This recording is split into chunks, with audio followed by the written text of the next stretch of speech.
The spiritual realm. Now, that's something that's not talked about very often, and I'm going to do that today, right after our intro. Hello, and welcome to Alpha Insight Podcast, where I will be discussing real-world issues that need to be talked about. Here you will learn how to have a strong mind in a world of weak-minded people. I use not only experience and opinion to back up the topics discussed, but also statistics.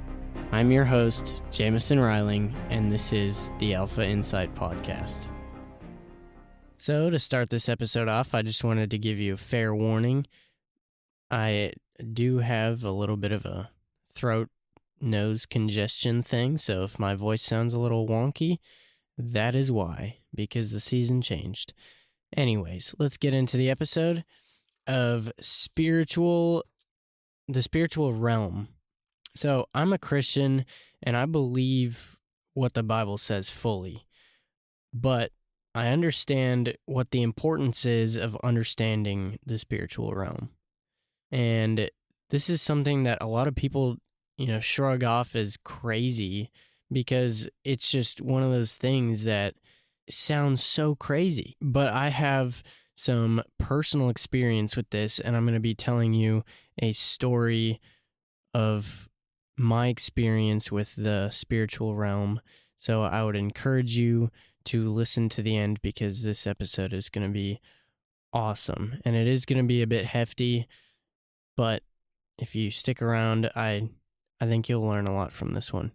You may be asking, what is the spiritual realm? Like, what does that even mean? Or maybe saying angels and demons aren't real, and, that's up to you to believe, but I at least encourage you to keep an open mind on this topic. Everyone has heard of demons, through movies, TV shows, or whatever it may be, songs, or, everybody's heard of demons. And it has been thrown around a lot, but everyone shrugs it off like it's fake, or, it's just a movie, it's just a song, like it's a universal truth that this stuff is not real. I think I've heard people say they live solely based on evidence and known truths. And if you think this way, you're thinking wrong, to put it in the best way I could put it. If you're living your life based on 100% guarantees, you're contradicting yourself in that statement alone. There's no guarantee that there's not someone behind you at this moment behind you in this moment waiting to mug you, or there's no guarantee that when you go to sleep someone won't break into your house no matter how many doors you lock. There's just no guarantee. But yet you sleep safely and comfortably, and you trust that your home is going to be safe because you believe that it's going to be safe. You trust that it's going to be safe, right? There's no 100% guarantee that the earth is flat or round. There's no 100% guarantee that your boyfriend or girlfriend or spouse or whatever is not going to cheat on you. There's no guarantee that you're even going to wake up tomorrow. And yet you make a statement saying, I only believe in what's real. I believe in facts and evidence. And you know what I have to say to you? One, you're contradicting yourself. And two, where are you getting your evidence? From a science book? A history book? How do you know that wasn't all made up? You don't.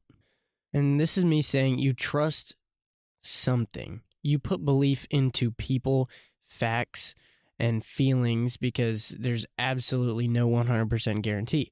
So you put your trust and your belief into something or someone. You may also be thinking, why would I believe in the Bible? A book written who knows how long ago written by several different people. How do we know someone didn't just make all this up? And I've heard this point, and would like to ask you, who do you follow? Do you follow science?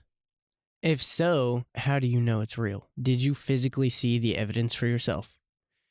Did you do the experiments? Did you even read into what the scientists were telling you, or philosophers, or whatever you're believing, right? No, because we trust.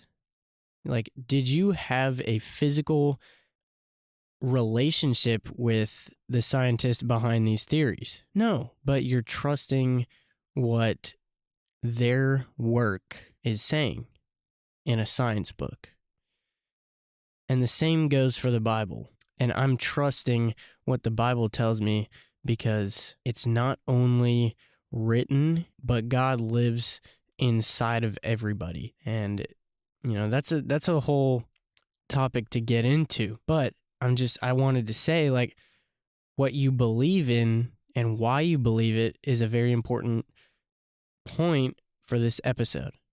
So you didn't have a relationship with this philosopher or scientist, a physical relationship with this person, because it's a belief, because you trust and believe what they're saying is true. And that's where trust comes in.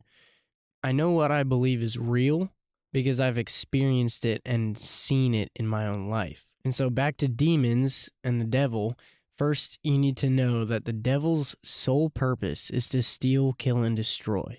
The reason I'm bringing this topic up is because I want you to be aware at least. These spiritual powers will lie to you and destroy you if you let them. And most people let them because, let me put it this way. The enemy, the devil, is not going to give you a big chain and say, here you go, this is what I want to do. I want to give you a lifelong addiction and make you divorce your wife or your husband.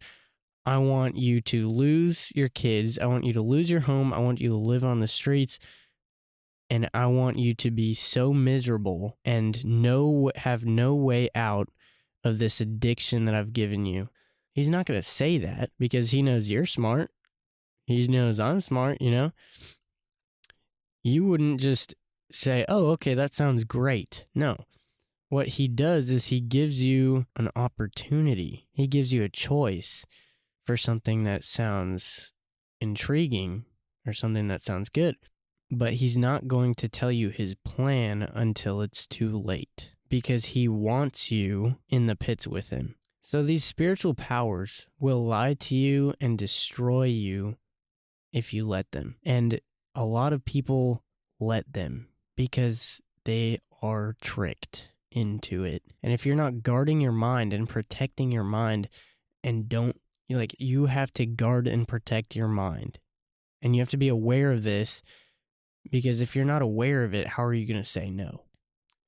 So let's go into story time. I grew up in a Christian household. We went to church every Sunday. We went to Wednesday night church for the youth and all that. We went to the vacation Bible schools, everything. And I was a strong believer and follower until it all changed. So my sister, she kept getting sick. And it was like she'd gotten the flu, but once every month. Then once every couple weeks, then once a week, until it just got more and more frequent, and it was like it was timed on a calendar when she would get sick. So she got tested for several different things, and then one of them was leukemia, and we're like, what? Leukemia? That's insane. To which we were all surprised that had even been a concern. Tests came back, and she was clean. We were relieved, but the doctor said, let's just do a couple more tests, and so they did. We were thinking maybe she just needs her tonsils removed, or maybe she's allergic to something, but to our surprise, we'd gotten the worst phone call that night we'd ever received. Your daughter has cancer, a large tumor we found on her kidney. We need her to come in tomorrow morning as soon as possible for surgery, as the doctor was on the phone with my dad, with my parents. And so we were all just freaked out.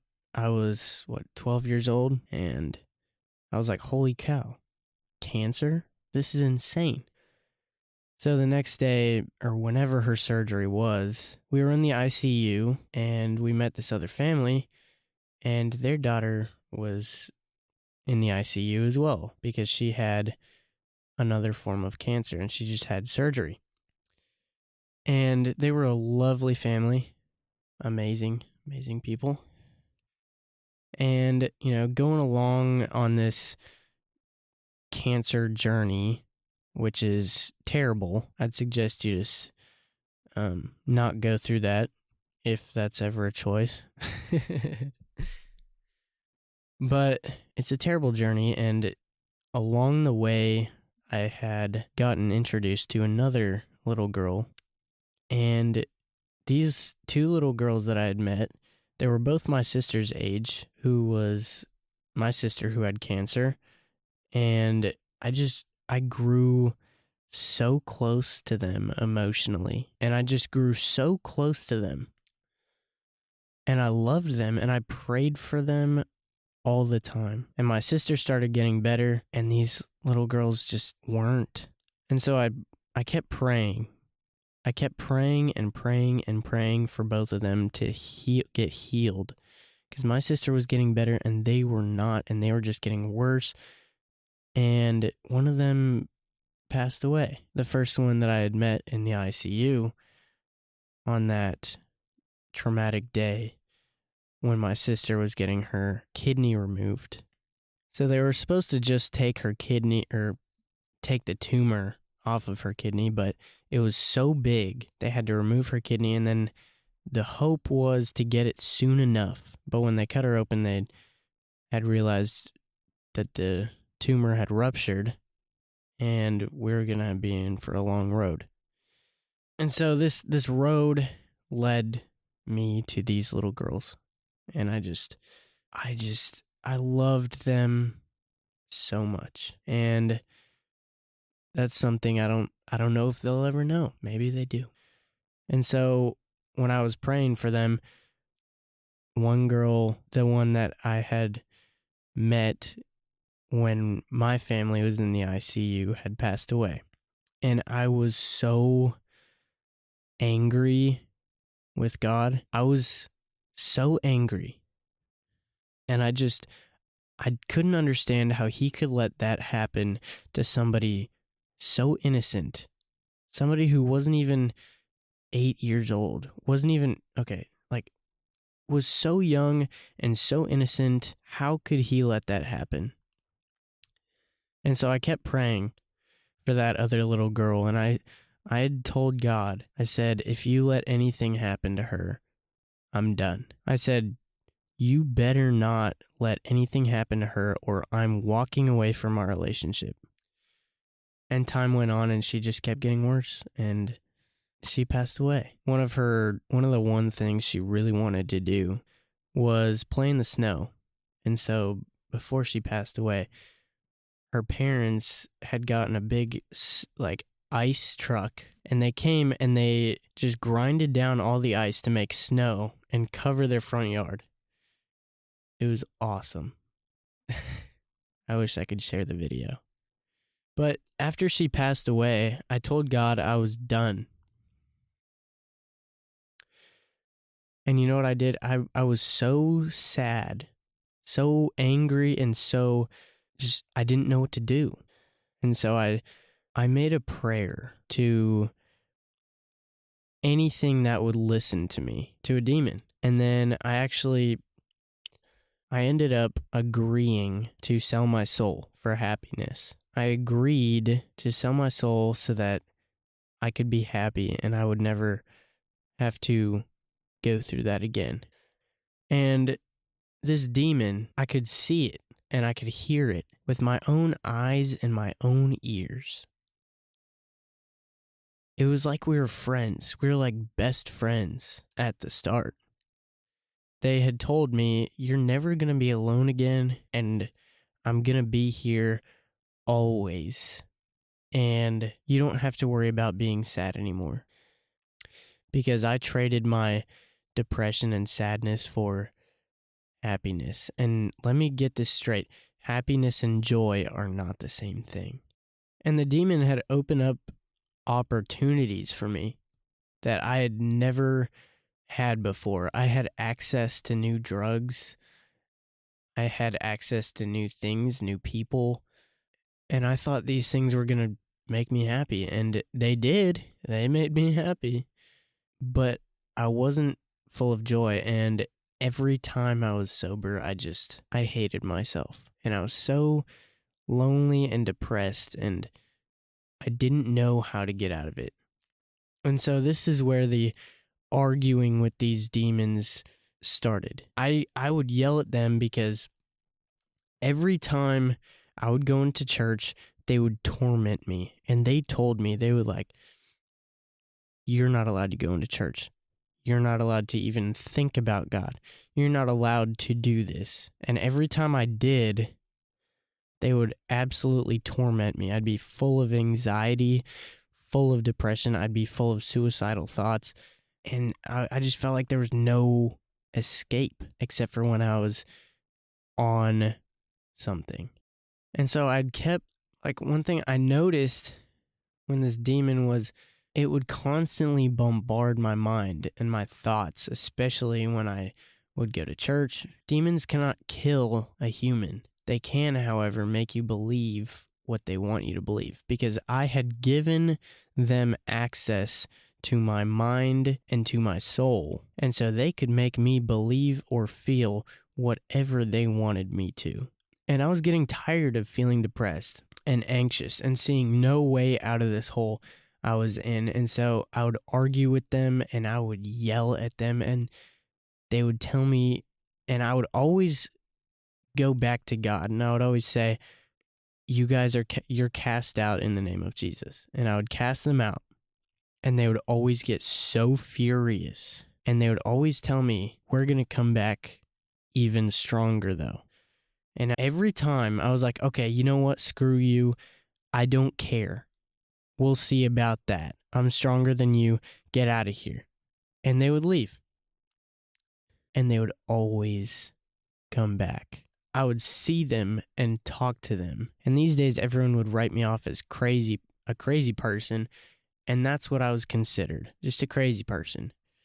Why would anybody believe that? And I was telling my friend this story recently, and they told me this Bible verse about casting demons out, and I just thought it was so insane. He said, bro, you gotta check this out. Matthew 12:43-45 says, when the unclean spirit has gone out of a person, it passes through waterless places seeking rest, but finds none. Then it says, I will return to my house from which I came. And when it comes, it finds the house empty, swept, and put in order. Then it goes and brings with it 7 other spirits more evil than itself, and they enter and dwell there, and the last state of that person is worse than the first. So also will it be with this evil generation. And I was just like, there's no way he just told me that. That is insane. Because they would always tell me, we're just going to come back even worse, and we're going to torment you even worse. And it always happened. So one of the last encounters I had with these demons, I'm telling you this story because they told me what I wanted to hear. They gave me what I wanted to have, or what I thought I wanted. But they kept telling me, we want you dead. We want you dead. And so this is another story about, I actually have a scar on my arm from this. I was on a family vacation, and I was in my room talking with my demons. And, let me just tell you, they are beautiful, so beautiful, until you make them angry. And that's when they get so scary. But I was telling them I was tired of this because I kept looking for happiness, and they kept giving me more ways to escape reality. And I was just getting more and more depressed and more sad and more anxious. And I started arguing with them. I asked them, Why me? Why won't you just let me go?" And they said, "Because they know what my future is. They've seen the vision that I have seen. And God gave me a vision when I was young about what my future is. And they said, we cannot let that happen, and we want you dead." To which I got very angry with them, and then we just started going back and forth. Basically, like, I was yelling at them, and they were yelling back at me and getting more and more scary. And I ended up going in, it was just crazy. I started telling them they're cast out, and I started casting them out in Jesus' name. And they got so angry, and all of a sudden I wasn't myself. It was like I just blacked out, and I walked into the kitchen, and I felt like I had no control over my body, and I didn't even know what was happening until I woke up. And I went into the kitchen, and I grabbed a knife, and I cut my arm open. And I remember waking up to the knife on my neck, and it was like I was possessed. And I had no control over my body, and it was like I just woke up with a knife on my throat, and I was just so confused. I was like, what is going on? And I looked down, and my arm's just gushing with blood, and I had no idea what even happened. And so I'm telling you this because they made it seem like we were friends. They gave me all the fun toys I could even want. But at the end of the day, nothing was satisfying. And they just wanted me dead. And they would tell me that all the time.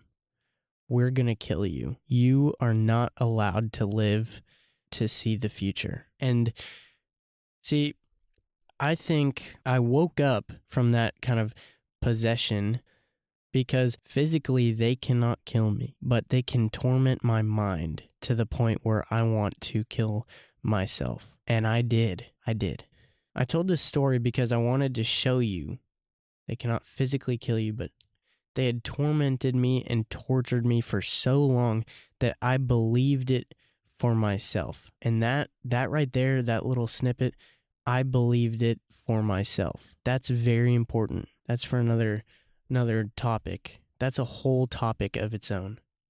But you have control over your mind, and you have control over what you believe is true. And I talk about this in another topic.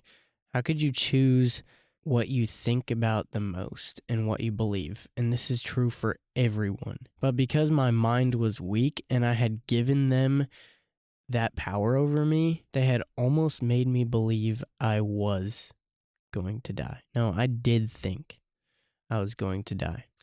They told me a lot when I would talk with them that they wanted me dead, and I would always get so angry, and so would they. And so what they told me, this story is a big part of my past. And this is why I started the podcast, because God told me to. Because I remembered that vision from when I was 8 years old. And just recently I'd become a believer again and a follower again. And he told me clear as day, Jameson, you need to start. And so I started this podcast, not knowing if this is the way to go, but I'm just hoping and believing that this is going to impact at least somebody. Many of you will not believe what I have said, and that is okay. But all this to say, demons are real, and you let them into your life without things, or with things, through things you watch, things you listen to, and things you meditate on, and allow yourself to believe. These spirits transfer to us because we open ourselves and our minds and souls for them to latch onto us. And a lot of the time, we don't even realize they're demons because they always look like our friend. Because why would they want to scare you away if their ultimate goal is to take you down with them? Why would they want to scare you away? They wouldn't. They would want to become your friend. And they want you to believe that you are best friends. And that could be through your sin, your your struggles, but you have power over your mind that you don't even realize. You have the ability to completely change your narrative on life, on everything, just with your mind. And this is something that few people even figure out. This topic is hard to discuss because I cannot provide exact proof. But in life, there is no guarantee. There's just no 100%. No matter what you believe, but at least I told you, and at least I made you aware. I have a gift, something I've known for years, and I have the ability to feel others' emotions and feelings. But not only that, but I can feel demonic powers. I can feel when somebody is oppressed, and I can oftentimes see it in them. And this is hard to explain.